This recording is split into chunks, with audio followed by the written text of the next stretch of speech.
এখানে উপস্থিত সকল গুণীজন ব্যক্তিত্ব এবং এখানকার সকল বয়োজ্যেষ্ঠ মানুষদের একান্নবর্তী ফাউন্ডেশনের পক্ষ থেকে জানাই প্রণাম, শুভেচ্ছা, অভিনন্দন। বিশেষত আমরা অভিনন্দন জানাই সকল উত্তীর্ণ কৃতি ছাত্রছাত্রীদের। আমাদের একটাই মূল কথা হলো, এখানে অনেক মানুষ তাদের ভাষা প্রকাশ করেছেন, তাদের মতামত প্রকাশ করেছেন। আমাদের ছোট্ট একটি এখনকার যারা ইয়ং জেনারেশন, যারা আমাদের দেশের গর্ব, যারা আমাদের ভবিষ্যৎ সমাজের উজ্জ্বল নক্ষত্র, তাদের কাছে আমাদের সব থেকে বড় অস্ত্র হচ্ছে কলম। এর থেকে বড় অস্ত্র পৃথিবীতে আর কেউ নেই।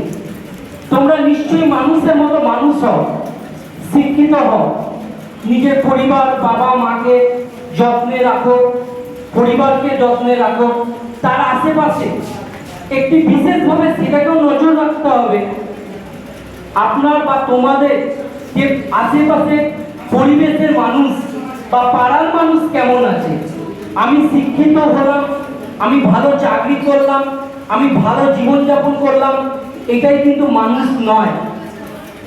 আমার সমতুল্য আশেপাশে অনেক মানুষ আছে যারা দীনদরিদ্র, প্রতিদিন অন্যের জন্য অনেক রকম কষ্ট করেন, বিভিন্ন রোগ জ্বালায় জড়িয়ে থাকেন।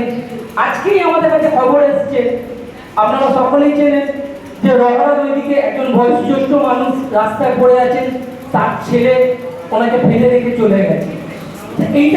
এইটা কি মানে মানুষের পরিচয় হলো? কখনোই নয়।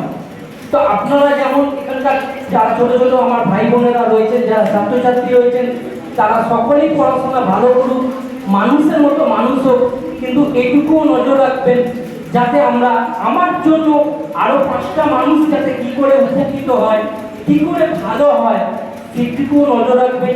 এটাই আমরা কামনা করি। এছাড়া আমরা অসংখ্য ধন্যবাদ জানাই অর্পিতা দাশগুপ্ত ম্যাডামকে এবং তার সহযোদ্ধাদের, যেভাবে 13 নারী মানুষের জন্য কাজ করছে। একান্নবর্তী ফাউন্ডেশন আমরা সর্বদা তাদের পাশে আছি। ধন্যবাদ।